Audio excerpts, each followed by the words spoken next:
على محمد وآل محمد. اللهم صل على محمد وآل محمد.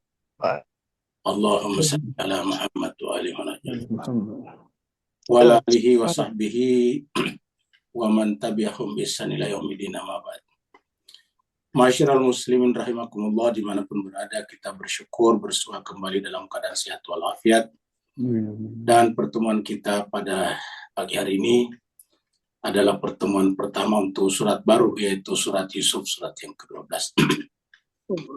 Dan alhamdulillah bersama kita pada pagi ini Ustadz kita, Ustadz Syafi'i Saleh, yang selama ini kurang sehat. Alhamdulillah pada pagi hari ini sudah bisa bersama kita lagi. Untuk itu kita minta kepada beliau dengan segala hormat untuk memandu kita, membimbing kita, membacakan kepada kita ayat-ayat suci Al-Quran, surat Yusuf, surat yang ke-12 ayat 1 sampai 5. Mari kita masuk ke screen untuk sama-sama membaca ayat-ayat tersebut. Dan kepada Ustadz kita, falyatafaddal. Alhamdulillah Ustaz, syukran, alhamdulillah. Assalamualaikum warahmatullahi wabarakatuh. Waalaikumsalam warahmatullahi wabarakatuh. A'udzu billahi minasy syaithanir rajim.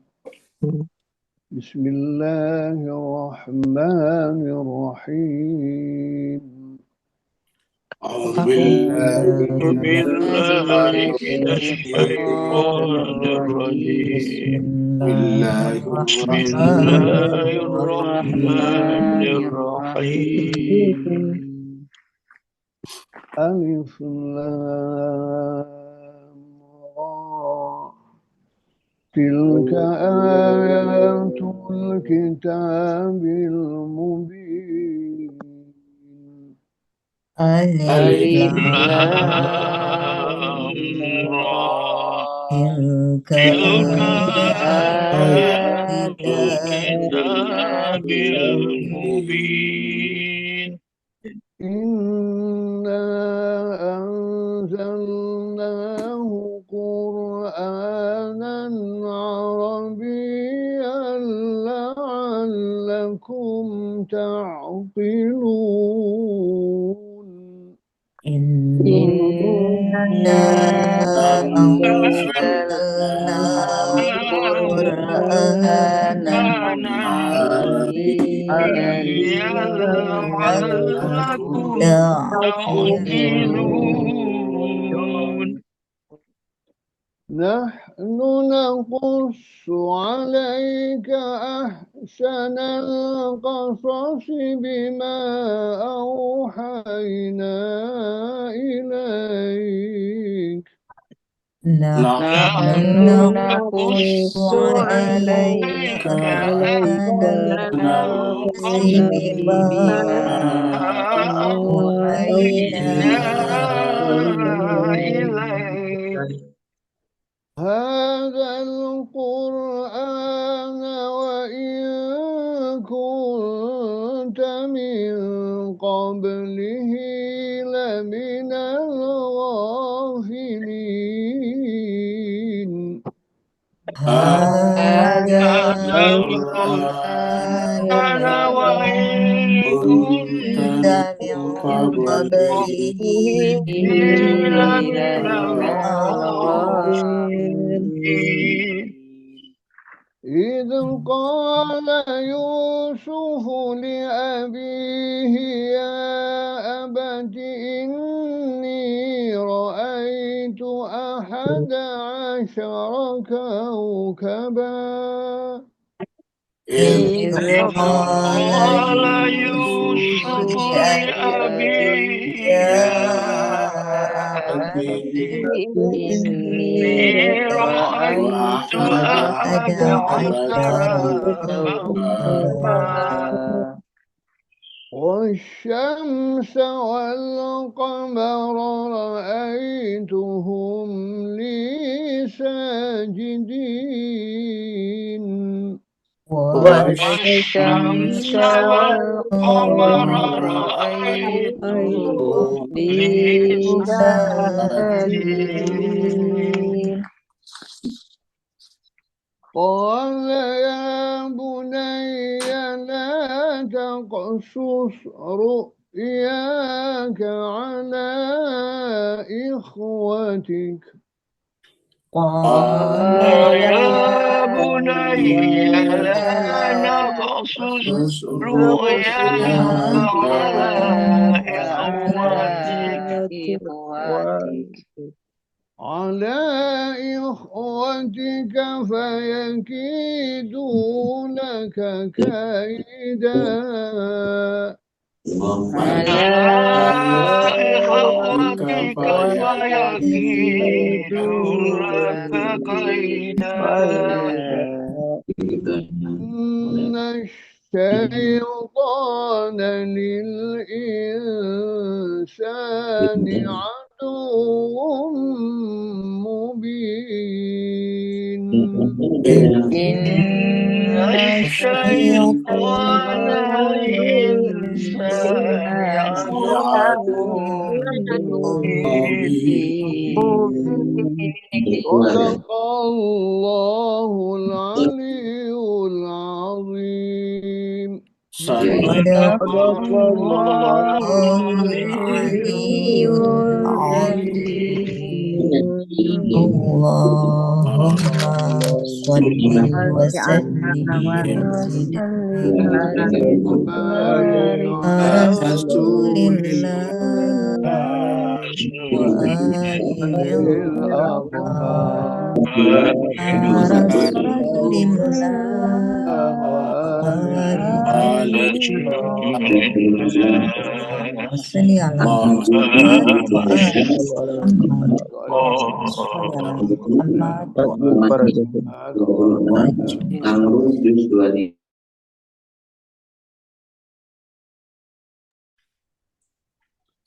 Mewakili seluruh jemaah mengucapkan terima kasih syukran katsira kepada Ustaz kita di Singapura.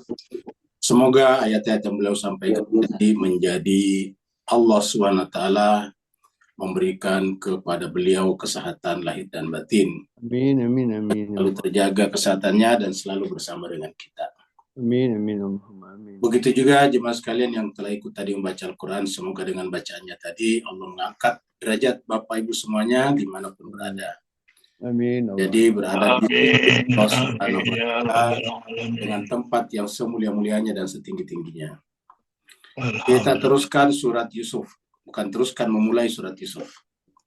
Jadi kita sekarang mulai surat baru yaitu surat Yusuf. Surat Yusuf ini adalah berada di nomor urut 12. Jadi yang kemarin kita baca surat Hud itu di urut 11. Dan surat Yusuf adalah di urutan yang ke-12. Dan surat ini masih turun di Mekah, maka disebutlah dengan surat Makkiyah. Jumlah ayatnya 123 ayat. Jadi 123 ayat. Sementara Ramadan kita yang tersisa tinggal 6 hari lagi. Jadi 6 hari berarti sekitar 60 ayat. Jadi setengahnya lah. Kita insya Allah membaca setengah surat Yusuf selama bulan suci Ramadan. Dan bagi jemaah sekalian, Bapak Ibu, Tuan dan Puan yang baru ikut atau bergabung di bulan Ramadan, kita sampaikan bahwa tadarus dan tadabur kita ini berkelanjutan di luar bulan Ramadan. Jadi nanti ikut aja di grup pengumumannya, maklumatnya, kapan setelah Ramadan kita mulai kembali. Dan kalau setelah Ramadan, kita melakukannya 3 kali dalam sepekan, 3 kali dalam seminggu. Dan malam hari, yaitu hari Senin malam, hari Rabu malam, dan hari Jumat malam, waktunya sama, yaitu jam 7.30 waktu Indonesia Barat atau Jakarta, atau jam 8.30 waktu Singapura, waktu Malaysia, dan waktu Indonesia bagian tengah. Kita mulai surat Yusuf.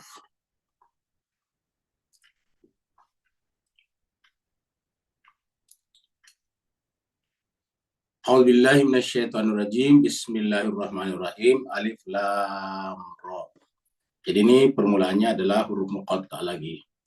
Dan berarti sudah 3 surat berturut-turut dimulai dengan huruf muqattah, yaitu alif lam ra, dan sekaligus juga bersambung ke ayat 1 ini. Jadi dari sini bersambung ke sini. Kita pernah sampaikan di surat Hud bahwa kalau di surat-surat lain itu berdiri sendiri ininya satu ayat. Misalnya Alif Lam Mim di surat Al-Baqarah. Kalau jemaah sekalian perhatikan di surat Al-Baqarah, Alif Lam Mim itu berdiri sendiri satu ayat. Ya. Alif Lam Mim, angka 1 di belakangnya baru Dzalikal Kitabu La Raiba Fih. Begitu juga di surat Al-Imran, Alif Lam Mim juga. Ya. Nah, tetapi kalau di tiga surat yang berturut-turut ini, satu adalah surat Nabi Yunus, surat yang ke-10, kemudian surat yang ke-11, surat Hud, dan yang sekarang surat Yusuf, itu semuanya digabung menjadi satu ayat. Jadi huruf muqatta'anya digabung menjadi satu ayat. Coba kita lihat kembali di sini. Kita lihat dulu di surat yang ke-10, surat Yunus. Ya, kita lihat surat Yunus ini. Ini surat Yunus. Ini di Alif Lam Ra sama juga bersambung tilka ayatul kitabil hakim. Jadi tilka ayatul kitabil hakim bersambung dengan Alif Lam Ra. Maksudnya dalam satu ayat, tidak dipisah ya. Begitu juga misalnya di dalam surat Hud yang baru kita lewati ya. Alif Lam Ra juga. Kitabun uhkimat ayatu tsumma fussilat min ladun hakimin khabir. Jadi sama juga Alif Lam Ra juga. Jadi muqatta'nya Alif, Lam, dan Ra. Kemudian yang sekarang yang kita bahas adalah surat Yusuf ya. Jadi tiga surat berturut-turut ini sama, yaitu Alif Lam Ra permulaannya, kemudian bersambung ke belakang dengan ayat berikutnya. Jadi satu ayat ya. Beda dengan yang lain, kalau misalnya kita lihat surat Hamim misalnya. Kita lihat misalnya surat 44, surat Ad-Dukhan. Ya, ini kita lihat di sini. Ini Hamim berdiri sendiri, Bapak Ibu saya lihat ini Hamim, angka 1 di belakangnya, baru kemudian wal kitabil mubin. Ya. Baru di belakangnya ada wal kitabil mubin, demi kitab yang nyata. Ya. Dan rata-rata seperti itu. Contoh lagi surat Yasin. Yasin itu berdiri sendiri. Ya. Jadi Yasin berdiri sendiri. Ya, ini Yasin ya, berdiri sendiri, baru kemudian wal Qur'anil Hakim ya. Toha juga, Toha surat 20 ya. Ini Toha berdiri sendiri, Toha 1 angka 1 di belakangnya. Baru ma anzalna alaikal Qur'ana litashqa. Nah, jadi begitulah. Jadi ada yang berdiri sendiri seperti ini, ada yang bersambung. Yang bersambung tadi kebanyakan Alif Lam Ra ya. Jadi Alif Lam Ra ini bersambung dengan ayat di belakangnya. Jadi Alif Lam Ra, tilka itulah ayatul kitabil mubin. Jadi kata tilka di sini adalah menunjuk kepada ayat-ayatnya. Dan ingat dalam bahasa Arab tilka itu kata tunjuk, itulah. Dan ketika ayat ini turun atau surat ini turun, Al-Quran belum terkompilasi. Al-Quran belum dikumpulkan menjadi satu mushaf. Masih dalam bentuk lembaran-lembaran ditulis di tempat-tempat yang berbeda.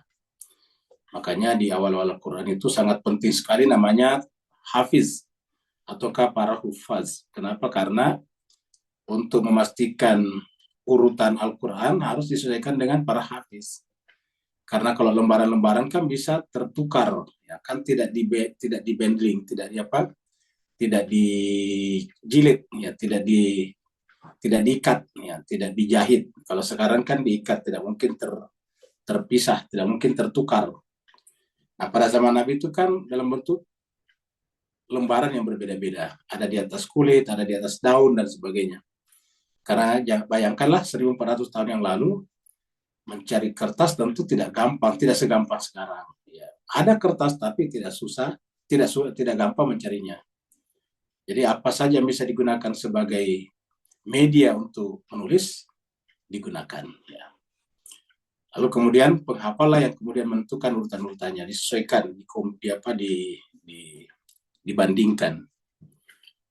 Nah, jadi pada saat itu, dengan demikian kata tilka di sini merujuk kepada siapa? Karena belum ada bukunya, belum ada kitabnya. Nah, harusnya menunjukkan bahwa ada yang ditunjuk. Yang ditunjuk itu harusnya pasti orang. Karena tidak mungkin pohon, ya. Bahwa pohon itu termasuk ciptaan Allah, ya. Tapi yang dirujuk dengan ayat itu pasti adalah, dan yang dituju dengan ayat itu pastilah orang yang bisa menjadi representasi, yang mewakili Al-Quran atau ayat-ayat tersebut. Sehingga pasti yang ditunjuk itu adalah pasangan hidup daripada Al-Quran. Jadi Al-Quran ini jangan kita bayangkan buku sebetulnya. Awalnya Al-Quran itu bukan buku. Al-Quran itu pada awalnya adalah manusia. Jadi yang menjadi Al-Quran pertama kali itu Nabi Muhammad. Ya, karena dia Al-Quran turun pada dirinya. Jangan kita bayangkan Al-Quran itu turun dari langit dalam bentuk buku. Enggak begitu. Al-Quran itu turun dari Allah langsung ke dalam jiwanya sang Nabi, sang Rasul. Jadi sang Nabi dan sang Rasul otomatis adalah kitab suci itu sendiri. Dan karenanya mereka yang harus ditunjuk dengan kata-kata tilka ayatul kitabil mubin. Itulah ayat-ayat, kata ayat di sini bentuk jamak, karena merujuk kepada surat ini, surat Yusuf, yang isinya adalah banyak ayatnya. Tilka ayatul kitabil mubin. Itu adalah ayat dari. Jadi ayat-ayat ini bagian dari. Jadi kalau dikatakan ayat, bagian daripada Alkitab Al-Mubin, ya, bagian daripada kitab yang nyata. Dan kitab yang nyata ini adalah kitab yang tidak mungkin terjadi hal-hal yang tidak jelas. Makanya kita sering mengoreksi bahwa kalau ada yang mengartikan ayat mutasyabihat itu adalah ayat yang tidak jelas, ya kita tentu tidak sepakat. Kenapa? Karena bertentangan dengan kata mubin. Ya, Al-Quran itu adalah Al-Mubin. Al-Quran nama lainnya adalah Al-Bayinat. Ya, makanya kan ada surat Al-Bayinat. Al-Bayinat itu dari kata bayan, jelas. Mubin itu adalah sesuatu yang nyata, jelas. Jadi tidak mungkin Allah, apalagi ini adalah kitab pedoman, isinya mengandung kesamaran-kesamaran, mengandung ketidakjelasan, tidak mungkin. Maka kita sampaikan dulu bahwa yang disebut dengan ayat mutasyabihat bukan Tuhan bicara tidak jelas. Mutasyabihat itu adalah ayat-ayat yang turun, yang menyampaikan kepada kita tentang sesuatu yang tidak bisa dijangkau panca indera. Segala sesuatu yang tidak bisa dijangkau panca indera dan dibicarakan, itu biasanya menggunakan perumpamaan. Perumpamaan yang berkenaan dengan di luar panca indera itulah, atau sesuatu yang di luar jangkauan panca indera itu yang disebut dengan mutasyabihat. Mutasyabihat itu artinya diserupakan, tasyabah. Makanya kan ada hadis mengatakan man tasyabbaha qauman fahuwa minhum. Siapa menyerupai satu kaum itu menyerupai. Nah, apa artinya mutasyabihat? Ya contohnya sorga diumpamakan seperti taman. Jannah, sorga itu kan bahasa Al-Qur'annya jannah, taman. Ya, di dalam taman itu ada air yang mengalir. Nah, apakah benar seperti itu? Ya, itu yang disebut dengan ayat mutasyabihat, supaya pikiran kita bisa memahami bahwa surga itu keindahan. Jannah itu taman yang indah. Bayangkan kalau sebuah taman, dan di sana ada air yang bening mengalir setiap saat. Itu kan indah sekali. Nah, jadi intinya adalah keindahan. Begitu ya neraka itu, kata neraka itu bahasa kita, bahasa Al-Qur'annya itu nar. Nar itu artinya api atau jahim. Jahim itu artinya sangat jahat atau sangat keras, itu jahanam. Makanya kan kalau ada perampok yang luar biasa disebut dengan perampok jahanam, atau ada anak yang sangat durhaka kepada orang tuanya disebut dengan anak jahanam. Ya. Nah, jadi jahanam itu menunjukkan sesuatu yang sangat keras deritanya. Kemudian nar artinya api, dan api semua kita hindari untuk tersentuh oleh api. Walaupun kita gunakan api di dapur untuk memasak, tetapi tetap tidak ada orang yang mau terkena api. Kita berusaha menyalakan kompor, menghidupkan kompor tanpa terkena apinya. Kenapa? Karena api bagaimanapun kita hindari. Sekecil apapun kita hindari. Jangankan api, puntung rokok saja kita hindari. Tidak ada di antara kita yang mau terkena puntung rokok. Ya. Kenapa? Karena puntung rokok walaupun bukan api menyala tetapi membara saja, tapi itu luar biasa sakitnya kalau kena. Jadi intinya api itu harus dihindari. Sementara kalau taman didatangi, ingat, taman didatengin, kemudian api dihindari. Nah, ini yang disebut dengan ayat-ayat mutasyabihat. Nah, untuk memahami ayat-ayat mutasyabihat, kita harus tarik ke atas, namanya ditanzi. Ya. Tanzi itu coba kita memahami bahwa hakikat daripada taman yang indah itu adalah kenikmatan, cool, dingin, adem, ya. Hakikat daripada neraka itu adalah penderitaan, panas, dihindari seperti itu. Nah, jadi dengan demikian itu namanya mutasyabihat. Sama dengan bicara tentang Allah. Allah kan di dalam Al-Quran, supaya kita paham, dia membicarakan dirinya seperti seakan-akan manusia seperti kita. Misalnya mendengar. Bagi kita kan kalau yang mendengar itu pasti bayangan kita kuping, telinga. Tuhan itu melihat. Bayangan kita kalau melihat kan itu pasti pakai mata. Nah, apakah Tuhan punya mata dan telinga? Tentu tidak. Begitu. Maka itu namanya ayat mutasyabihat, menggambarkan sesuatu yang tidak bisa dijangkau panca indera kita. Makanya kemudian untuk memahami itu dikembalikan kepada muhkamatnya. Apa muhkamatnya Allah? Yaitu laisa kamitslihi syai'un. Tidak ada yang serupa dengannya.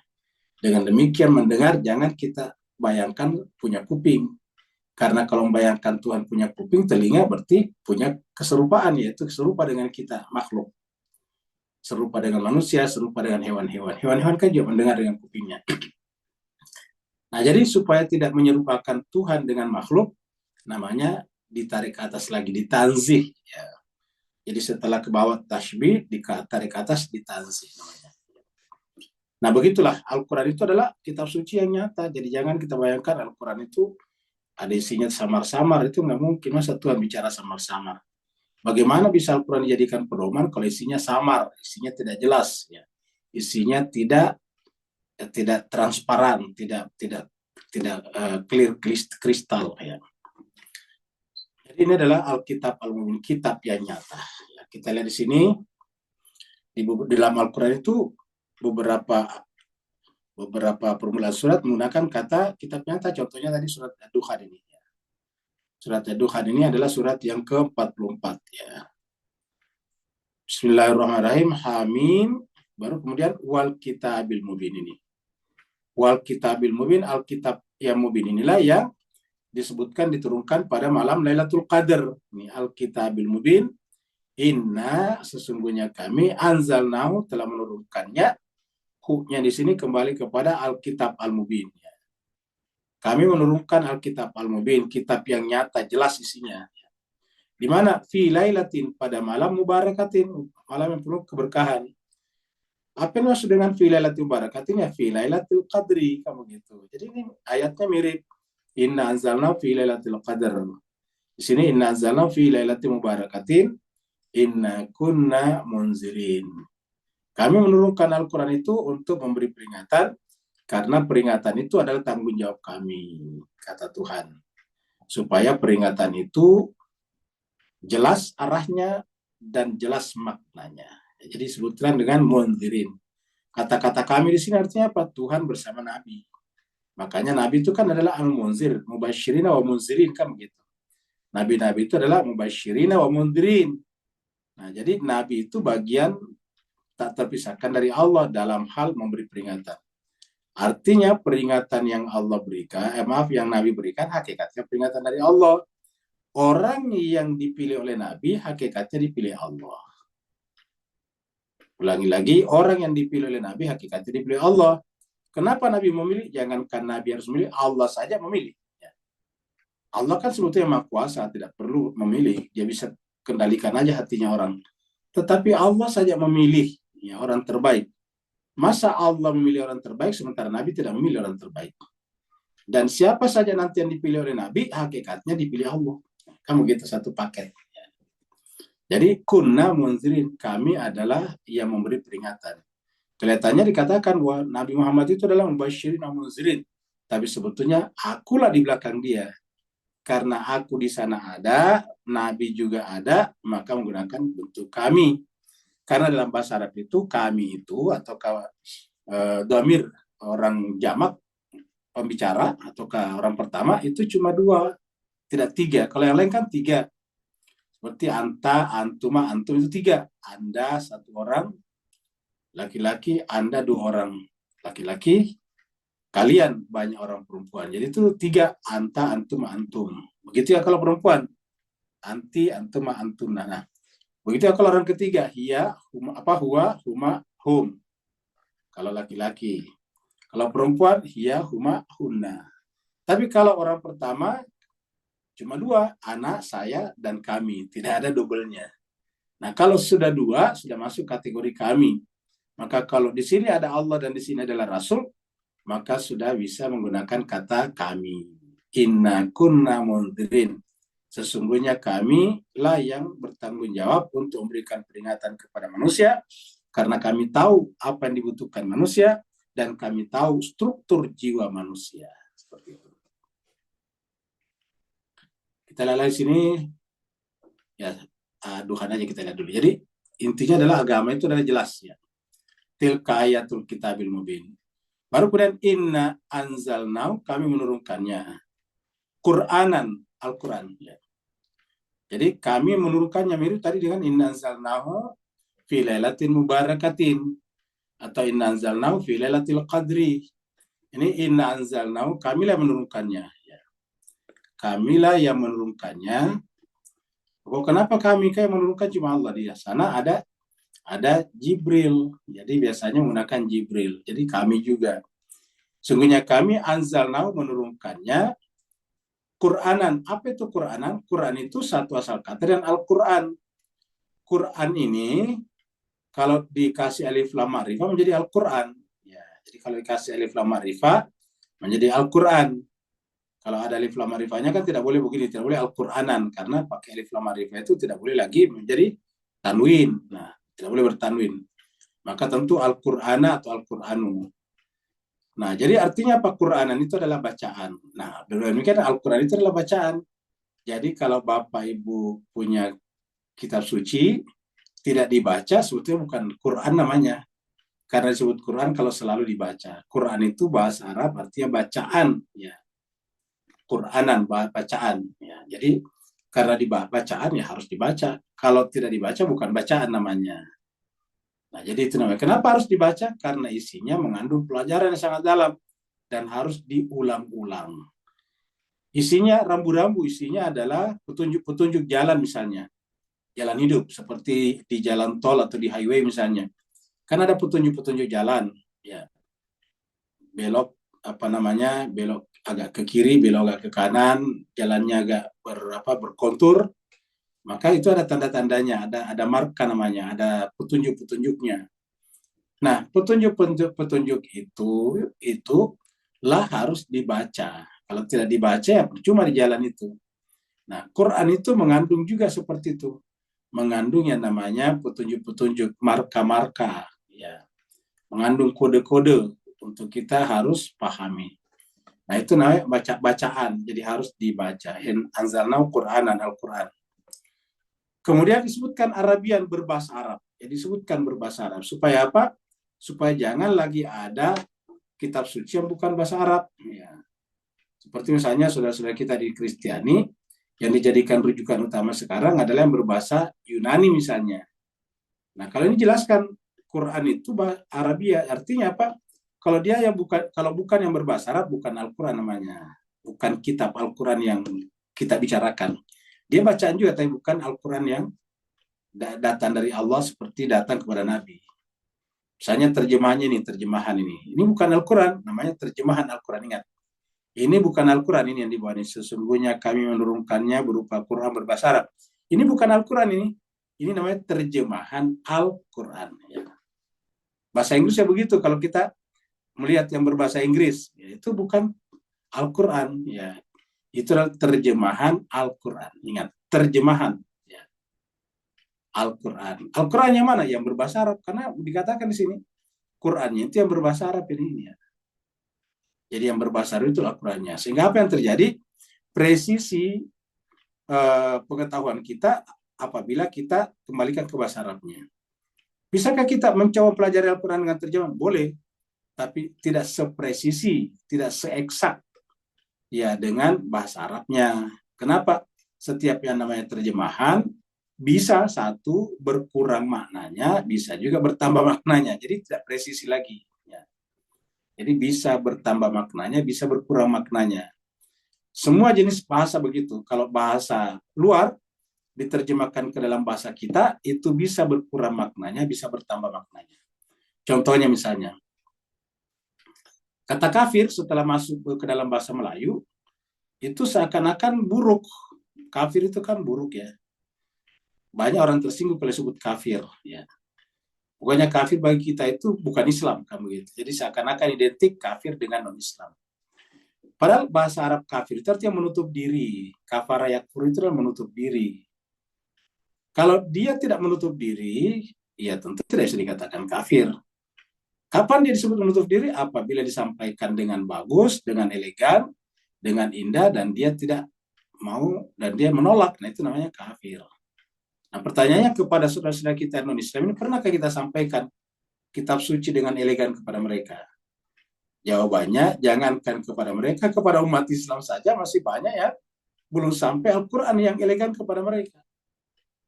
Yang ceramah-ceramah di mana-mana, biasanya Al-Quran hanya jadi aksesoris saja. Itu pun juga tidak dikaji secara mendalam, tetapi hanya terjemahan biasa saja, seperti itu. Nah, bagaimana bisa mereka disebut sebagai kafir, sementara tidak ada yang menawarkan dengan baik kepada mereka.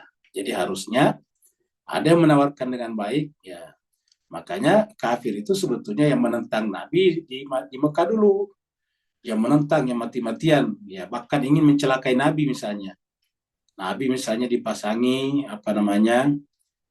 duri menuju kepada Mekah misalnya menuju kepada Ka'bah, dilempar batu, dicaci maki. Nah, itu namanya kafir, menolak, ya, seperti itu.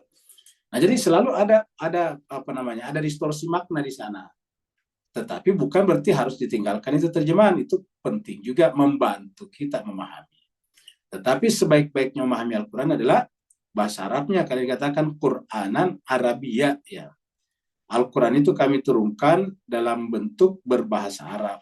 Quran ini adalah berbahasa Arab. Nah, pertanyaannya jemaah sekalian berbahagia, kalau Quran berbahasa Arab, kenapa tidak memilih bahasa lain? Tentu saja penyebab utamanya adalah karena Nabi Muhammad adalah orang Arab. Dan orang Arab itu yang ada di sekitarnya. Kan menjadi bermasalah kalau Nabi Muhammad berbahasa Arab, kemudian orang di sekitarnya berbahasa Arab, terus diturunkan Al-Quran dalam bahasa Melayu. Kan bingung itu orang di sekitarnya. Nabi pasti bisa mengerti karena Nabi kan selalu terhubung dengan Allah. Tapi bagaimana dengan orang-orang di sekitarnya? Tidak bisa. Maka mereka harus kursus bahasa Melayu dulu. Dan itu bisa bertahun-tahun baru bisa sempurna bahasanya. Nah, dengan demikian, supaya tidak perlu kursus bahasa, maka Al-Quran diturunkan dengan bahasa kaumnya, bahasa tempat nabinya berada, bahasa komunitas nabinya, ya. Karena nabinya orang Arab, ya berbahasa Arab. Tetapi memang juga bahasa Arab memiliki gramatika yang paling sempurna. Ya, dikatakan bahwa tidak ada kosakata, tidak ada bahasa yang sesempurna bahasa Arab sekarang di dunia. Ya. Di mana satu kata bisa berubah menjadi 99 kata. Ya. Satu kata bisa berubah dan perubahannya itu sangat sistematis, ya, ke dalam 99 kata, ya. Nah, makanya belakangnya ada kata la'allakum ta'qilun. Nah, ujungnya adalah akal di sini. Jadi perhatikan ya sekalian, kalau ada orang mengatakan bahwa hati-hati membaca Al-Quran, jangan pakai akal, ini bertentangan dengan Al-Quran. Masyiral muslimin rahimakumullah, pasti biasa mendengarkan ada orang, bahkan terkadang ustadz mengatakan hati-hati kalau baca Al-Quran, tidak boleh pakai akal. Lah, Tuhan yang bilang kok ini, ya. Coba lihat ini, la'allakum, mudah-mudahan kalian menggunakan akalnya. Lah, kan Tuhan yang bilang. Jadi ada orang yang berbicara agama tapi tidak based on agama. Ya, kita lihat, oh dia ustadz, dia Islam, padahal bertentangan dengan Al-Quran. Hati-hati dengarkan ustadz itu pakai akal. Lah, bukan kita yang mau pakai akal, Tuhan yang menuntut ini pakai akal. Dan ini beberapa kali muncul di Quran ini, ya. Jadi disebutkan Quranan Arabian, satu Quran berbahasa Arab, yang kedua la'allakum ta'qilun. Jadi kalau kita pisah ini, ya, kalau kita pisah, ya, antara ini, ya, dengan ini, ya, kalau kita pisah, artinya apa? Satu, Quran berbahasa Arab. Kita harus mengerti gramatika bahasa Arab kalau ingin memperdalam Al-Quran, mendeep dive, ya, menyelam ke kedalaman. Yang kedua adalah Al-Quran harus dipahami dengan akal, karena la'allakum ta'qilun. Nah, bisa juga kita sambung ke sini, bisa kita gabungkan, karena tergabung. Artinya apa? Gramatika bahasa Arab itu yang paling rasional. Nah, gitu. Gramatika bahasa Arab itulah yang paling sejalan dengan hukum-hukum akal. Kenapa? Karena gramatikanya itu menggunakan pendekatan mantik, ya, pendekatan logika. Ya, jadi itu dia. Kalau kita sambungkan, kalau dipisah bisa juga. Berbahasa Arab sendiri, akal sendiri. Bisa disambung bahwa Al-Quran itu menggunakan bahasa Arab, dan bahasa Arab itulah yang paling sistematis. Salah satu ciri akal itu kan sistematis, ya. Kalau akal itu adalah sistematis, konsisten, itu adalah ciri-ciri penggunaan akal. Karena kalau tidak sistematis dan tidak konsisten itu penggunaan akal, maka tidak bisa jadi standar berbicaranya semua manusia di dunia. Ya. Jadi inna anzalna Qur'anan Arabiyyan la'allakum ta'qilun. Jadi ulangi lagi, kalau ada yang mengatakan hati-hati membaca Al-Quran jangan pakai akal, itu justru bertentangan dengan Al-Quran. Jadi orang yang berbicara itu justru musuh Al-Quran. Ingat, saya ulangi lagi, musuh Al-Quran. Kenapa? Ya ini Al-Quran bilang kok ini, la'allakum ta'qilun. Ya. Atau mengatakan hati-hati ceramahnya Pak Ustadz itu atau Pak Kiai itu. Kenapa? Itu pakai akal. Nah, Al-Quran bilang harus pakai akal. Nah, terkadang orang tidak bisa membedakan mana akal, mana ra'yu. Kalau ra'yu itu adalah dari kata ra'a, ya, melihat. Ra'yu, lahirlah ra'yu. Ra'yu itu pandangan pribadi yang bisa benar, bisa salah. Makanya pada saat Nabi Ibrahim tanya kepada putranya Ismail tentang perintah Allah menggunakan kata ra'yu, supaya kita bisa tahu apa pandangan pribadinya Ismail. Dan yang namanya ra'yu, pandangan pribadi, bisa benar, bisa salah. Ingat, bisa benar sejalan dengan akal, bisa juga sejalan dengan hawa nafsu, namanya ra'yu. Jadi ra'yu itu bisa logis, tapi bisa juga emosional. Jadi bisa rasional, bisa emosional. Kalau ra'yu. Jadi perbedaan antara ra'yu, ya hati-hati. Karena dia mengatakan itu menggunakan ra'yu. Ya, kalau ra'yu memang tidak boleh dijadikan standar. Kenapa? Karena subjektif. Itu subjektif. Yang namanya subjektif ya bisa benar, bisa salah. Kalau subjektivitasnya itu bisa diobjektifikasi, ya itu berarti benar. Tapi kalau tidak bisa diobjektifikasi, ya berarti salah. Seperti itu.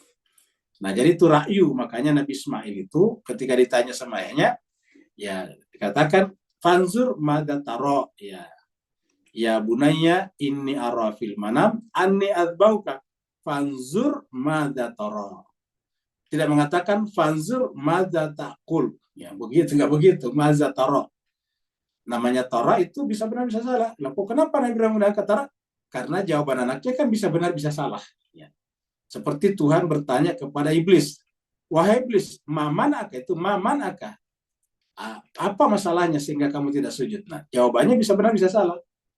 Dan ternyata jawabannya salah ketika mengatakan ana khairu minhu, saya kan lebih baik dari dia. Nah, kata-kata saya lebih baik dari dia akan menunjukkan arogansi, kesombongan, menempatkan dirinya lebih tinggi kepada seseorang yang Allah justru suruh sujud setelah ditiupkan roh Allah padanya. Begitu.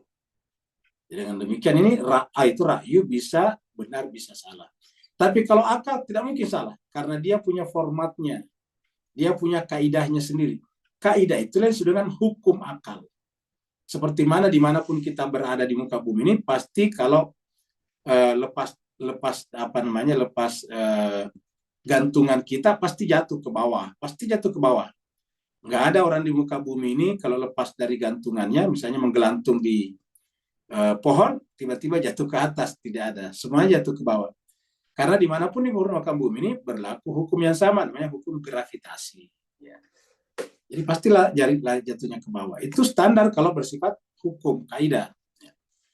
Nah, begitulah juga dengan akal. Nah, jadi akal itu adalah penting sekali di dalam memahami Al-Quran yang berbahasa Arab ini. Jadi ulangi lagi, Al-Quran hanya bisa dipahami dengan akal. Karena ayatnya, inna anzalnahu Qur'anan Arabiyyan la'allakum ta'qilun. Dan ini bukan hanya sekali di sini. Coba kita lihat di sini ya. Surat Az-Zukhruf, ini adalah surat yang ke-43 ini, 43. Ya. Bismillahirrahmanirrahim. Hamim, ini terpisah juga. Hamim, ya. Wal kitabil mubin, demi kitab yang nyata. Wal kitabil mubin. Ya. Inna ja'alnahu Qur'anan Arabiyya la'allakum ta'qilun, sama. Kalau tadi kan inna anzalnahu, kami turunkan turun dari Allah. Karena sedangkan ini kami jadikan, berarti kan dipilih oleh Allah. Kami turunkan dari Allah, artinya dari Allah memang berbahasa Arab. Ingat. Jadi makna daripada kata-kata ini bahwa Al-Quran itu turun. Jadi turun dari Allah bahasa Arab. Jadi bahasa Arabnya bukan dari Nabi. Ya. Ingat, karena dia mengatakan bahwa Al-Quran itu bahasanya Nabi. Bukan. Memang Nabi berbahasa Arab, tapi Al-Quran itu bukan bahasanya Nabi. Artinya bukan Nabi yang membuat seperti itu. Ini kata-kata anzalna itu kami turunkan. Jadi dari Allah memang berbahasa Arab. Mungkin kita mengatakan, kok bisa berbahasa? Ya Tuhan kan tahu seluruh bahasa. Ya. Dan bahasa itu adalah makhluk sebetulnya. Dan karenanya Tuhan bisa melakukan apa saja terkait dengan makhluknya. Nah jadi inna anzalnahu, kami menurunkannya. Artinya dari atas ke Nabi. Nah dari Nabi keluar memang bahasa Arab. Jadi dari Allah, dari Lauhul Mahfuz, sampai kepada jiwanya Nabi itu bahasa Arab. Dari jiwanya Nabi keluar bahasa Arab juga. Ya. Bahasa Arab dari Allah kepada jiwanya Nabi sama dengan bahasa Arab dari jiwanya Nabi keluar. Ya, seperti itu.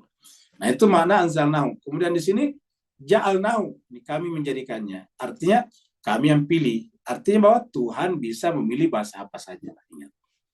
Kata ja'alna itu memilih, bisa memilih bahasa apa saja. Ya.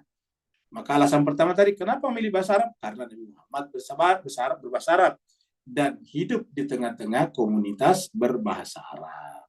Ya, satu. Yang kedua, bahasa Arab tadi adalah memiliki gramatika yang paling sempurna. Ya. Perubahan-perubahan katanya itu terstruktur, ya, baik sekali. Ya, bisa berubah dari satu kata bisa menjadi 99 turunannya. Ya. Nah, jadi inna ja'alnahu, kami menjadikan Al-Quran itu Alkitab ini, Kitab Mubin ini sebagai Quranan. Kalau tadi di sana bacaan ini sudah Al-Quran, kalau di sini. Ya, kalau di sini kan tadi masih bacaan ini. Nih, bacaan. Ini bacaan. Ya. Jadi menunjukkan penerjemahnya beda nih. Ya, yang menerjemahkan ini orangnya beda dengan yang menerjemahkan. Karena ini bacaan, kalau ini sudah langsung Al-Quran. Ya. Inna ja'alnahu Qur'ana. Jadi makanya kalau kita misalnya mengatakan terjemahnya dalam Al-Quran juga yang menjadi bingung jadinya. Di sana dikatakan bacaan, di sini sebutkan langsung Al-Quran. Bahwa Al-Quran memang dari kata Qur'anan, iya, tetapi antara bacaan dan Al-Quran beda. Jadi inna sungguhnya kami ja'alnahu menjadikan itu, hu-nya kembali ke sini, Alkitab Mubin, Qur'anan bacaan Arabian berbahasa Arab. Ya. Untuk apa sama? La'allakum taqilun. Mudah-mudahan kalian menggunakan akalnya ini. Kalian menggunakan akal. Ingat, kalian menggunakan akal. Agar kalian atau mudah-mudahan kalian dengan bahasa Arab ini menggunakan akalnya. Ya. Kalian menggunakan akalnya. Ya. Di sini tadi kita lihat. Ini nih. Kalau di sini agar kau mengerti nih. Coba lihat perbedaannya lagi. Coba bayangkan kalau kita artikan terjemahan itu sebagai Al-Quran, kan bingung. Agar kamu mengerti. Ini jelas bukan terjemahan dari ini. Karena ini kata dasarnya akal, kok diartikan memahami nih. Ya. Memang kalau kita menggunakan akal, ujung-ujungnya memahami. Tapi kata takilu sendiri kok memahami, menggunakan akal. Ya. Tapi di sini terjemahkan mengerti, di sini memahami. Jadi ada 3. Di sini terjemahan kata perkatanya memahami, di sini terjemahan langsungnya mengerti. Ya. Sedangkan kalau di sini, ini adalah menggunakan akal, agar kalian menggunakan akal. Kalau di sini, mengerti juga. Nah, inilah dia Mas. Jadi harusnya kita pakai ini, menggunakan akal. Ya. Jadi kami memilih Al-Quran itu sebagai kitab suci yang berbahasa Arab, agar kalian atau mudah-mudahan kalian menggunakan akal. Jadi intinya adalah menggunakan akal. Jadi orang yang pelajari Al-Quran tidak menggunakan akal, pasti banyak kontradiksi-kontradiksi dalam pengungkapannya. Ini kita lihat lagi satu di sini ya. Surat Fussilat, surat 41. Ya. Hamim juga ini. Bismillahirrahmanirrahim. Hamim. Ya. Tanzilun minar rahmanir rahim. Ya. Al-Quran turun dari mana? Dari Ar-Rahman Ar-Rahim. Tanzilun minar rahmanir rahim. Jadi Al-Quran ini turun dari Allah. Karena Allah itu kan Ar-Rahman Ar-Rahim. Jadi, kalau kita baca di sini, ini Bismillahirrahmanirrahim. Rahman, Rahim. Ya. Nah, dan dikatakan di sini minar rahmanir rahim. Berarti kan minallah. Ya. Minallahir rahmanir rahim. Jadi Al-Quran ini turun dari Allah yang pengasih dan penyayang. Artinya Al-Quran ini adalah bukti kasih sayang Tuhan kepada kita. Bukti kalau Allah mengasihi menyayangi kita. Jadi tanda kalau Allah mengasihi kita dan menyayangi kita. Ar-Rahman itu adalah lebih luas, Ar-Rahim lebih sempit. Ar-Rahman itu adalah untuk seluruh, sedangkan Ar-Rahim hanya untuk orang yang mempelajari Al-Quran dan mengamalkan isinya, mendapatkan rahimnya Allah. Tadi dalam Al-Quran dikatakan lil mu'minina rahima. Rahim itu kepada orang beriman. Ya. Kitabun, Al-Quran itu adalah sebuah kitab fussilat, dijelaskan ayat-ayatnya dijelaskan. Kata fussilat itu diuraikan. Jadi satu sama lain saling menjelaskan, itu fussilat. Jadi ayat-ayatnya itu fussilat, dijelaskan. Ya. Qur'anan Arabia, dan Quran yang berbahasa Arab. Untuk liqaumin, untuk kaum siapa? Ya'lamun. Nah, bagaimana kita bisa berilmu? Apabila menggunakan akal tadinya. Begitu. Ilmu ini adalah hasil terapan daripada akal. Kalau akal kita gunakan, hasilnya ilmu. Nah, makanya dikatakan di sini Al-Quran itu paling cocok untuk apa? Untuk orang berilmu. Jadi Al-Quran tidak cocok untuk yang klinik, ya, yang percaya kepada mistik-mistik yang tidak rasional, mistik-mistik yang tidak logis, ya. Jadi kitabun fussilat ayatuhu, ya. Qur'anan Arabian liqaumin ya'lamun, untuk orang berilmu. Jadi bukan untuk orang yang orang yang simsalabim. Tahu simsalabim Pak sekalian? Tiba-tiba kaya, hanya berdoa tiba-tiba kaya. Gak mungkin, untuk orang berilmu. Semua ada ilmunya, kata Nabi. Man arada dunya fa'alaihi bi'ilmin. Wa man arada al-akhirah fa'alaihi bi'ilmin. Wa man aradahuma fa'alaihi bi'ilmin. Siapa menginginkan dunia, wajib atasnya ilmu.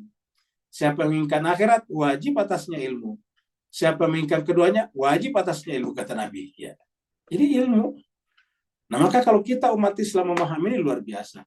Tidak ada manusia di muka bumi ini yang menjadi pecinta pengetahuan luar biasa kecuali orang yang mengimani Al-Quran. Jadi kalau kita benar-benar mengimani Al-Quran, apa tandanya? Pecinta pengetahuan. Ya. Apa bukti pecinta pengetahuan? Belajar, belajar, dan belajar. Kapan? Mulai daripada buayan sampai kapan? Sampai liang lahat, kata Nabi.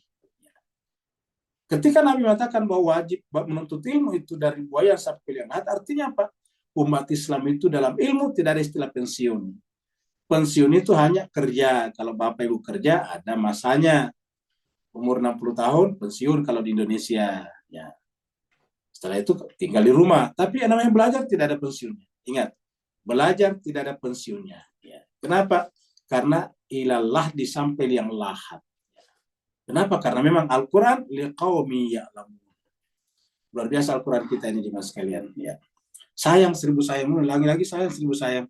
Umat Islam termasuk komunitas yang tidak begitu kuat membaca dan belajar. Ya. Indeks membaca itu paling rendah di Islam. Jarang kita dengarkan umat Islam itu kalau naik di bus, mobil, pesawat, pegang buku atau membaca laptopnya. Jarang sekali. Ya.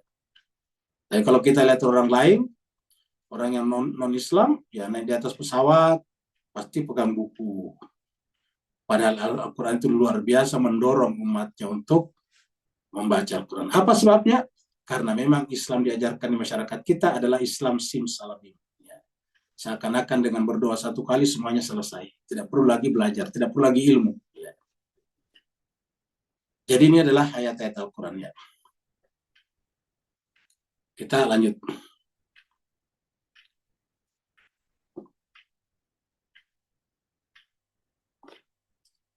Nahnu naqussu alaika ahsanal qasas. Kami menceritakan kepada Muhammad ahsanal qasas. Ya. Sebaik-baik cerita. Jadi Al-Quran ini adalah surat Yusuf ya maksudnya. Surat Yusuf ini adalah ahsanul qasas ya. Ahsan itu sebaik-baik atau yang terbaik. Al-qasas kisah-kisah. Ya. Qasas ini bentuk jamak dari kata kisah. Ya. Jadi di antara semua kisah-kisah, bukan hanya yang ada di Quran, tapi yang dibuat oleh manusia, ini adalah yang terbaik. Ketika Allah mengatakan Al-Quran, Yusuf itu adalah ahsanul qasas, maka harusnya setiap kata-kata, bukan hanya setiap ayat yang ada di dalamnya, pasti mengandung kebenaran yang luar biasa. Ya, kalau kita pelajari Yusuf, surat Yusuf maksudnya. Dikatakan nahnu naqussu, kami menceritakan melalui surat Yusuf ini kepada kamu Muhammad, kaknya kembali kepada kita. Kepada kamu siapa saja kita, kaknya kepada kita masing-masing. Ya. Kalau nama kita Abdullah, kepada kamu ya Abdullah. Kalau nama kita Umar, kepada kamu wahai Umar. Kalau nama kita Sudono, kepada kamu wahai Sudono. Begitu. Kalau nama kita misalnya Lukman, ya kepada kamu wahai Lukman. Kaknya kembali kepada kita lagi. Karena kita yang akan membaca surat Yusuf. Ya. Pada zaman Nabi, ya Nabi. Nahnu naqussu alaika ahsanal qasas. Sehingga kaknya ini adalah kita masing-masing, maka harusnya kita terpukul dengan kata-kata ini. Ahsanal qasas. Kenapa Tuhan menggunakan kata cerita? Karena memang faktanya manusia itu termasuk paling suka sesuatu yang bersifat bercerita. Itulah sebabnya di antara yang paling disenangi manusia itu adalah sinetron, film, novel, roman, cerita pendek gitu. Rata-rata orang sudah suka begituan. Walaupun dia profesinya ahli matematika, profesinya ahli ekonomi, pengacara, itu pasti suka. Makanya kan yang namanya televisi paling banyak penontonnya biasanya sinetron, drama sinematografi. Ya. Nah itu disenangi orang misalnya, film misalnya. Nah tapi Allah mengatakan ini adalah ahsanal qasas, adalah cerita yang terbaik. Kalau menggunakan kata sinetron terbaik. Kalau menggunakan film yang terbaik.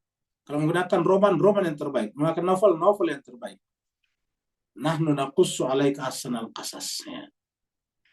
Setiap kita baca itu menarik. Ya. Ingat, yang ada isinya ini sebetulnya bukan romantika. Ya. Bukan romantisme. Isinya ini sebetulnya adalah sebuah pelajaran logika yang sangat menarik. Ya. Pelajaran logika yang sangat menarik. Yang kedua adalah pelajaran tentang pentingnya pengetahuan. Ya. Contohnya nanti pada saat Zulaiha misalnya melaporkan kepada suaminya tentang Yusuf. Ini Yusuf mencoba untuk mengganggu istri kamu wahai Al-Aziz. Tapi suaminya arif, tidak percaya begitu saja. Biasanya kalau suami berkenaan dengan istrinya kan subjektif, emosional. Tapi di situ Al-Aziz itu diceritakan sangat-sangat teduh, cool. Ya. Dia tidak langsung emosi. Padahal yang melaporkan istrinya langsung. Dan dia melihat di depan pintu berdua, coba. Tetapi dia tetap menghadapinya dengan cool. Apa yang dilakukan oleh suaminya? Memanggil saksi ahli. Karena ini kan tidak ada saksi lain kecuali berdua. Dan kalau orang berdua kan, maksudnya berdua itu antara yang korban, di antara korban yang pelaku misalnya, itu kan cenderung subjektif. Apa yang dilakukan oleh Al-Aziz? Memanggil saksi ahli. Yaitu orang berilmu.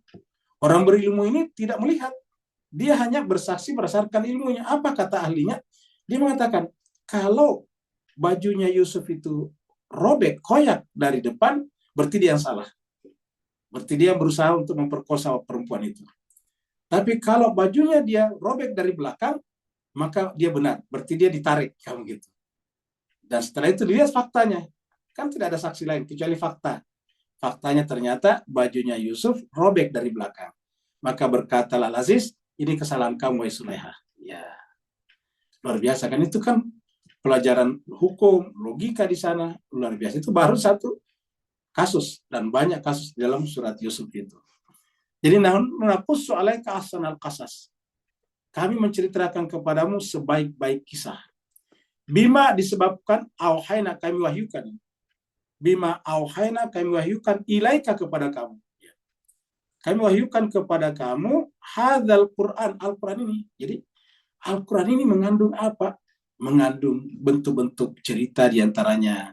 Jadi dalam Al-Quran itu ada bentuk-bentuk kalimat pernyataan, ada bentuk-bentuk pertanyaan, ada bentuk-bentuk perintah, ada bentuk-bentuk larangan, ada berbentuk cerita, macam-macam. Sehingga tidak membosankan. Ya. Kalau dia monoton, itu kan membosankan. Seperti kita membaca karya ilmiah, itu cenderung monoton. Ya, sifatnya pernyataan. Kalau kita baca karya ilmiah itu seperti jurnal, itu kebanyakan bersifat pernyataan, proposisi. Ya. Nah, tetapi Al-Quran itu tidak. Makanya Al-Quran tidak ditulis seperti karya ilmiah, tapi tidak juga ditulis seperti buku roman atau buku novel cerita. Kenapa? Cerita hanya salah satu surat atau beberapa kutipan ayat. Al-Quran juga bukan kitab perintah-perintah, karena di dalamnya bukan hanya perintah, ada larangan juga. Di dalamnya juga ada kalimat-kalimat yang sifatnya memantik cara berpikir. Jadi bima auhayna ilaika hadzal Quran wa in kunta min qabli, dan kalian sebelumnya, sebelum Al-Quran turun, laminal ghafilin. Nah, coba lihat. Sebelum cerita ini kita baca, kita banyak yang lalai. Min qabli laminal ghafilin. Ya. Termasuk di masyarakat kita ada riwayat mengatakan bahwa nanti Yusuf menikah dengan Zulaikha. Itu kan di luar Al-Quran. Kalau di luar Al-Quran tadi apa? Rayu, bisa benar, bisa salah. Ya. Tapi di Quran tidak diceritakan. Karena tidak diceritakan, tidak bisa dijadikan sebagai pegangan. Ya. Jadi saya jadikan pegangan. Karena intinya adalah, Zulaikha itu adalah menggoda Yusuf. Kamu gitu. Dari sisi itu kan ada kesalahan mental. Dia menggoda Yusuf. Ya. Dia memprovokasi Yusuf. Ya. Tapi tiba-tiba kok menikah, dan biasa dibaca di dalam doa-doa pernikahan, ya Allah, satukanlah hati keduanya sebagaimana Kau menyatukan Adam dan Hawa, menyatukan Yusuf dan Zulaikha, kan begitu ada tuh. Padahal ini tidak ada di Quran, nantinya kita lihat. Maka dikatakan, wa in kunta, kamu sebelum membaca ayat ini, surat ini, oh, ada hal yang tidak kamu ketahui sebelumnya, ternyata tidak begitu, atau ternyata begitu. Laminal ghafilin. Ya. Surat Ali Imran ini kita lihat, surat 362. Nah, ketika berbicara tentang Al-Quran, inna hadza lahuwal qasasul haq. Ya. Apa inilah qasasul haq? Tentang mubahalah. Ini kan ayat 62. Ayat di atasnya ini 61, 60, 59 itu tentang mubahalah. Mubahalah itu adalah ketika sekelompok orang Nasrani, orang Kristen dari Najran dipimpin oleh pendeta atau pastor mereka datang kepada Nabi yang kita sudah ceritakan juga, meminta Nabi untuk mengakui bahwa Nabi Isa, Yesus itu adalah putra Tuhan. Kalau Nabi mengaku itu, kami akan masuk Islam semuanya, kata mereka. Ya. Nah, maka tentang mubahalah itu apa? Lahuwal qasasul haq, cerita yang hak. Al-haq disebutkan di sini. Kalau di sini tadi katakan ahsanul qasas, ya. Sebaik-baik. Tapi kalau di sini mengatakan al-qasasul haq. Apa itu al-qasasul haq? Cerita tentang mubahalah. Yaitu ketika orang Najran tadi memaksa untuk merubah konsep ketuhanan, Nabi mengatakan tidak mungkin. Tapi didesak, maka Nabi mengatakan kalau begitu, daripada saling memaksa, daripada kau paksa kami dan tidak mungkin kami berubah, lebih baik kita bermubahalah.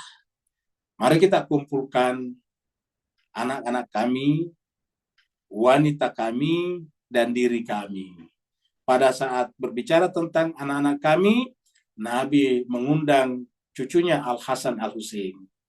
Ketika menggunakan kata wanita kami, Nabi mendatangkan anaknya, putrinya Fatimah Zahra.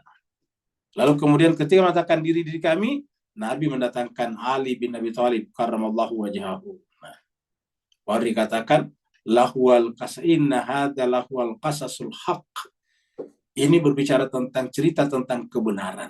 Ingat, al-qasasul haq bukan saja ceritanya benar, tetapi tentang kebenaran al-haq. Ya. Kalau cuma sekedar benar, al-qasasus shadiq sudah cukup. Ya. Ataukah al-qasasus sidq. Ya. Tapi di sini al-qasasul haq berbicara tentang al-haq. Jadi kalau mencari tentang al-haq, pelajari konsep mubahalah.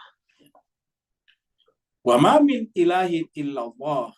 Di dalam konsep mubahalah itu, orang menemukan orang bertauhid yang sebenarnya. Karena bayangkan, Hasan, Hussein, Fatimah, Ali, semuanya siap untuk jadi taruhan. Karena ibaratnya mubahalah itu menjadikan taruhan. Tapi kenapa mereka siap? Ya, karena dia tahu ayahnya adalah kebenaran. Dan kejadian ini adalah kebenaran. Apa yang terjadi kemudian? Justru orang Nasrani tadi yang tidak berani. Wa inna allaha lahuwal azizul hakim. Sungguhnya Allah adalah benar-benar al-aziz al-hakim. Perkasa lagi, maha bijaksana. Ya sudah lihat al-qasasul haq. Kalau di sini adalah cerita keluarga Nabi Yakub, ahsan al-qasas.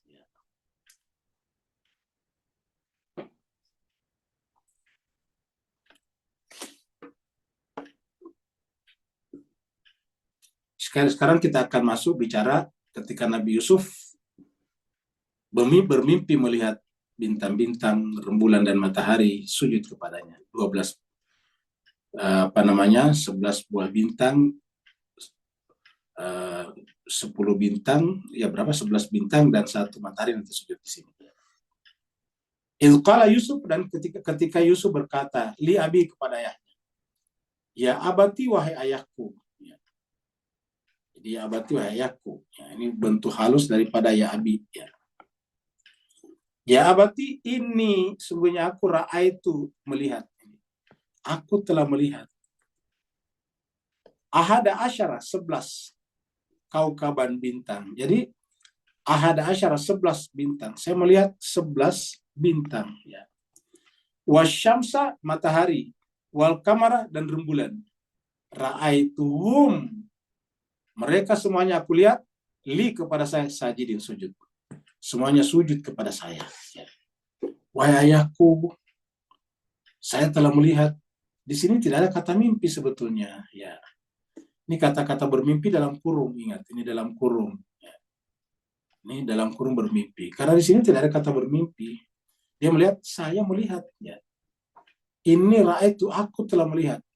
Di mana ahad asyara, ada 11 kaukab, bintang. Ditambah matahari, ditambah bulan. Ya, jadi semuanya 13 ini. 11, 12, 13. Ya. Ra'aituhum, semuanya aku lihat. Mereka itu li kepadaku sajidin, sujud. Ya. Nanti kita lihat apa yang dimaksud dengan ini di belakang. Ceritanya nanti ada di belakang. Ya, di ayat 100-an. Tapi intinya adalah untuk sementara kita lihat bahwa yang namanya Nabi, seluruh alam semesta sujud kepadanya. Ya. Bisa kita simbolkan seperti itu. Jadi yang namanya Nabi itu seluruh alam semesta. Bukan hanya malaikat, itu seluruh alam semesta. Begitu mulianya manusia. Karena Nabi kan manusia terbaik. Jadi kalau ingin alam semesta takluk kepada manusia, maka harus menjadi yang terbaik, terutama dalam ilmu. Karena tadi adalah liqaumin ya'lamun, la'allakum ta'qilun. Ya. Saya melihat mereka sujud kepadaku. Fa'idha sawaituhu, ini penyebabnya. Kenapa sujud? Fa'idha sawaitu, setelah aku sempurnakan manusia itu, wa nafakhtu, dan ketiupkan padanya ruh, maka Allah berfirman kepada seluruh makhluk, faka'u, maka kepada kalian semuanya, lahu, kepada Adam, dalam hal tadi kepada Yusuf, sajidin, sujudlah. Nah, jadi kepada siapa kita harus sujud? Kepada para nabi, orang suci. Nah, sekarang adakah orang suci yang kita tempati sujud? Itu masalahnya. Ya. Faka'u lahu sajidin. Ya. Kepada Nabi, masih banyak di antara kita kalau berkenaan dengan Nabi, pikir-pikir dulu. Faka'u lahu sajidin. Maka tunduklah kalian kepadanya dalam keadaan bersujud. Sajidin. Ini adalah kepada malaikat ini. Di atasnya ini adalah, ini surat Al-Hijab.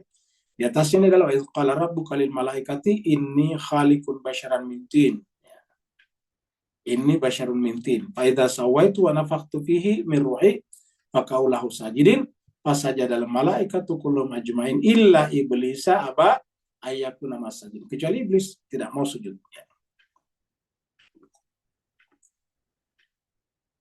Ayat terakhir, ayat 5.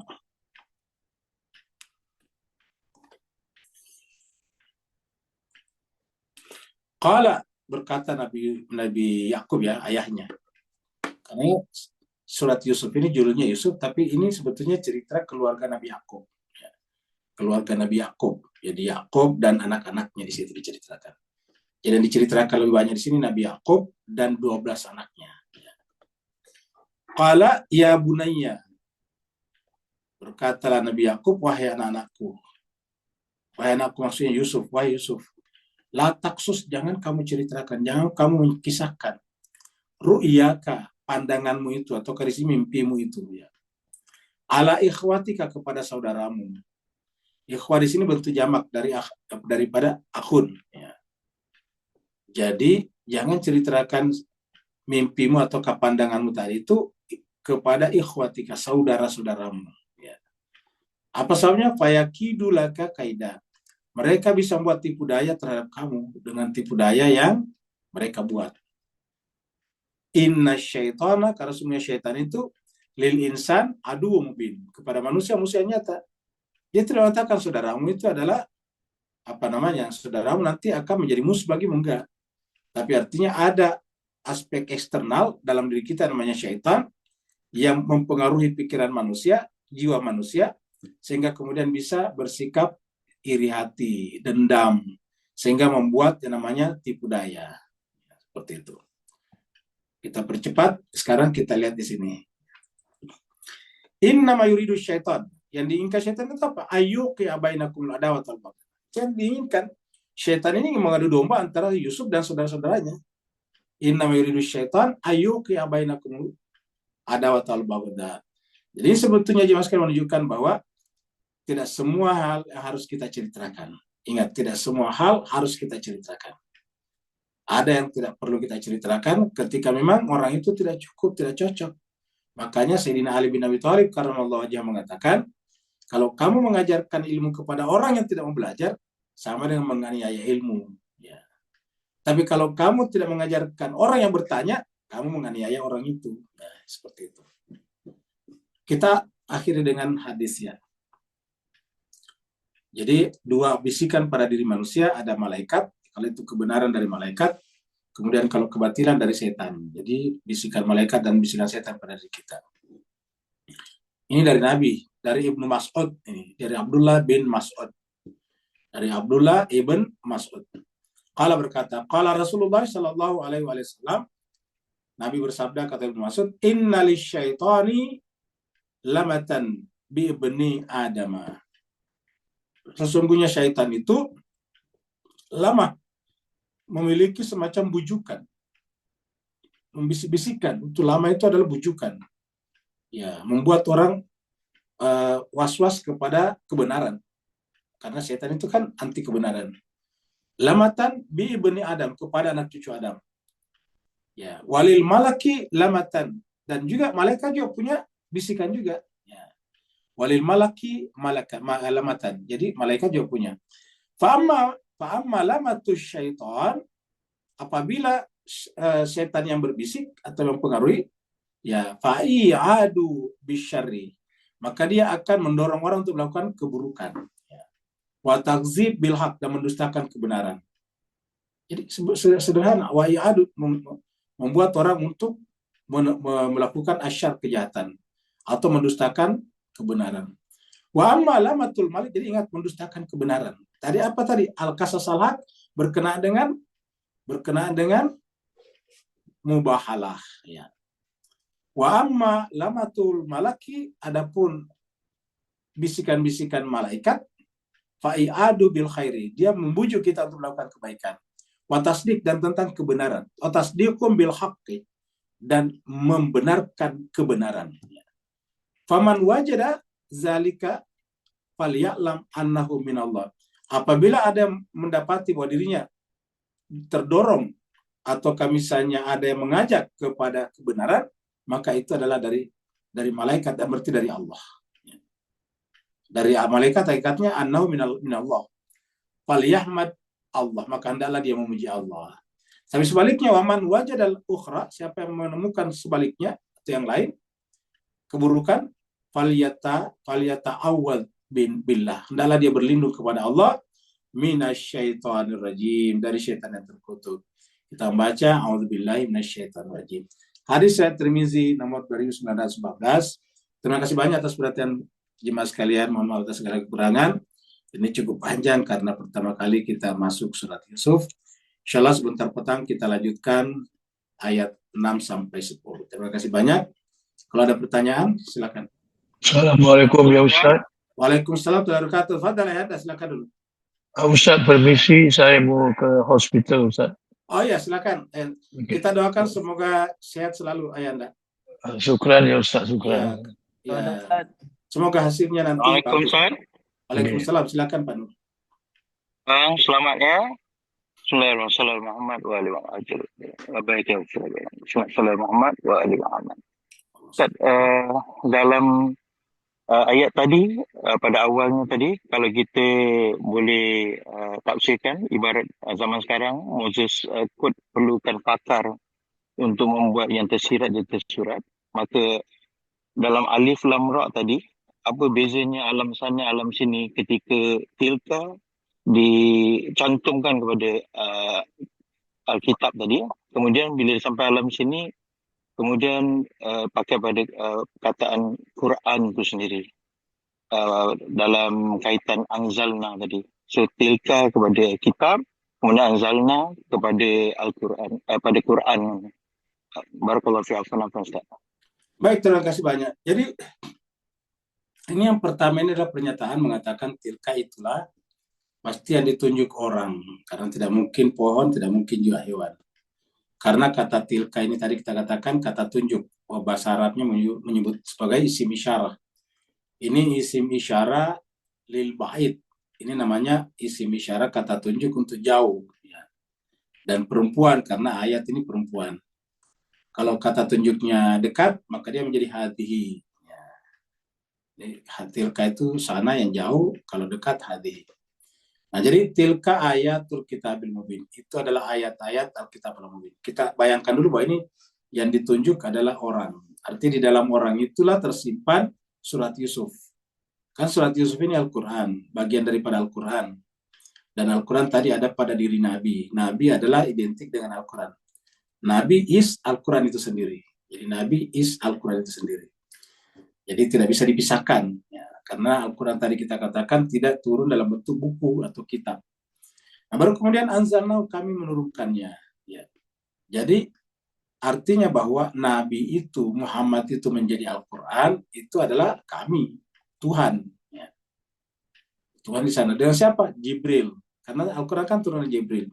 Nah, dengan demikian kata anzalnahu di sini bisa kita pahami dengan membaca surat 33 ayat 56. Ya. Coba kita ingat ayat 33 56. Innallaha wa malaikatahu yusalluna 'alan nabi. Ya ayyuhalladzina amanu sallu 'alaihi wa sallimu taslima. Sungguhnya Allah dan malaikat-malaikatnya berselawat kepada Nabi. Nah, di antara wujud selawatnya itu adalah membawa kitab suci. Jadi menggunakan kata inna anzalnahu Qur'anan Arabian, inna anzalnahu fi lailatin mubarakatin, inna anzalnahu fi lailatul qadr. Jadi inna anzalnahu di sini adalah berkenaan dengan innallaha wa malaikatahu yusalluna 'alan nabi. Jadi bisa kita katakan bentuk selawatnya Allah dan malaikat kepada Nabi adalah Al-Quran. Jadi bentuk selawatnya Allah dan malaikat kepada Nabi adalah Al-Quran. Karena inna Allah wa malaikatahu baru menjadi inna anzalnahu Qur'anan Arabian. Dengan demikian Nabi sendiri adalah selawat itu sendiri. Ya. Kenapa Allah dan malaikat berselawat kepadanya? Makanya ketika mendengar kata nama Nabi, bayangan kita pertama selawat. Maka kita harus berselawat. Kita perangkatkan hadisnya bahwa tidak benar seseorang kalau dia mendengarkan namaku baru tidak membaca selawat kepadaku. Seperti itu. Jadi inilah. Jadi ini sebetulnya hakikatnya adalah selawat. Kalau tidak ada lagi kita akhiri sampai di sini. Ada tadi Pak Syuhada. Oh, Pak Syuhada silakan. Bismillahirrahmanirrahim. Singkat saja. Kita sering mendapati kata-kata sujud di dalam Quran. Sebagaimana tadi ini ra'aitu ahada sarakau kabau syamsa wal qamar ra'aituhum li sajidin. Begitu pula saat malaikat disujud kepada Adam. Tapi ada kita dapati di dalam Quran ini makhluk bersujud kepada makhluk. Sementara ini ada yang mengatakan bahwa janganlah engkau hormat terhadap siapapun melebihi lutut.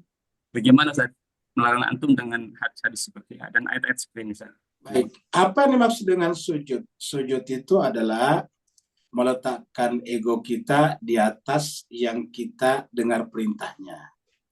Jadi ketika Al-Quran Nabi Tuhan mengatakan sujudlah kepada aku, kita sujud kepadanya. Tuhan mengatakan sujudlah kepada Adam, kita sujud kepada Adam.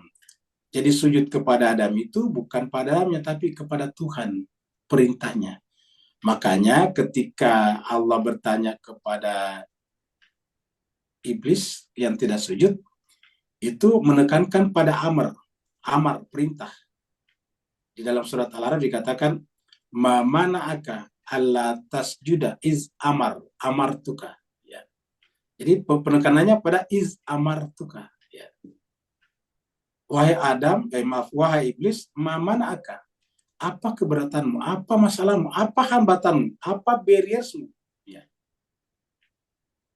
Sehingga tidak bersujud. Iz ketika amartuka, aku perintahkan. Jadi perintah di sini. Nah, karena perintahnya sujud kepada Adam, ya hakikatnya sebetulnya bukan sujud kepada Adam, sujud kepada Allah karena perintah Allah. Ya. Jadi kata-katanya amarnya di situ. Nah, dengan demikian, apabila kita tidak sujud kepada manusia yang Allah perintahkan, pada hakikatnya tidak sujud kepada Allah. Jadi hakikatnya itu sujud kepada Allah, tetapi sujud kepada Allah itu dibuktikan dengan patuh kepadanya, ati Allah, taat kepada Allah. Allah mengatakan sujudlah, karena itu kata kerja perintah itu, ya kita semua tahu, yang tahu bahasa Arab, isjudu li Adam itu kata kerja perintah, itu fil amr. Ya. Wa idh qulna lil malaikati usjudu, kamu gitu. Sajada yasjudu usjudu. Ya. Sujudlah kalian semuanya li Adam, kepada Adam. Maka fasajadu, mereka sujud semuanya, illa iblis. Nah, kita lihat di sini bahwa seluruh makhluk sujud kepada Allah, kepada Nabi Yusuf. Ya. Harusnya kan sujud kepada Allah. Yang bisa memahami siapa? Yang bisa memahami adalah ayahnya. Karena ayah seorang nabi. Kenapa? Sujud kepada Nabi Yusuf, hakikatnya sujud kepada Allah. Dan nanti di akhir cerita ini, bahkan ayahnya pun yang merupakan matahari, ibunya pun yang merupakan rembulan, sujud kepadanya. Bayangkan orang tua sujud kepada anak. Kok bisa? Bukan orang tuanya sujud kepada anak, tetapi hamba yang sujud kepada Allah dengan cara sujud kepada perintahnya. Jadi intinya di situ. Dan agama-agama samawi menjadi rusak ketika tidak ada kepatuhan rasional seperti ini. Ya. Apabila kita menafsirkan sendiri seperti iblis, iblis kan menafsirkan sendiri. Apa kata dia? Ketika ditanya, bagaimana bisa saya sujud kepadanya Tuhan? Ana khairum minhu. Saya kan lebih baik dari dia. Khalaqtani min nar, khalaqtahu min tin. Jadi dia tafsirkan. Dia lihat apanya? Dia lihat zohirnya. Dia lihat apinya dan tanahnya. Padahal di baliknya tadi ada kata-kata wa nafakhtu fihi min ruhi. Ruhi. Ruh di situ menggunakan ya mutakalim di belakangnya. Ruhku. Jadi ruh yang mudah diidafahkan kepada aku, kata Tuhan. Ruhi, ruh Allah. Nah, itu yang tidak dipahami iblis. Dan banyak di antara kita beragama seperti iblis, yaitu secara lahiriah saja, tidak melakukan penyelaman secara mendalam. Tidak deep dive. Deep dive inilah yang kemudian kita sebut dengan tadabbur. Terima kasih banyak atas perhatian Bapak Ibu sekalian. Mohon maaf atas segala kekurangan.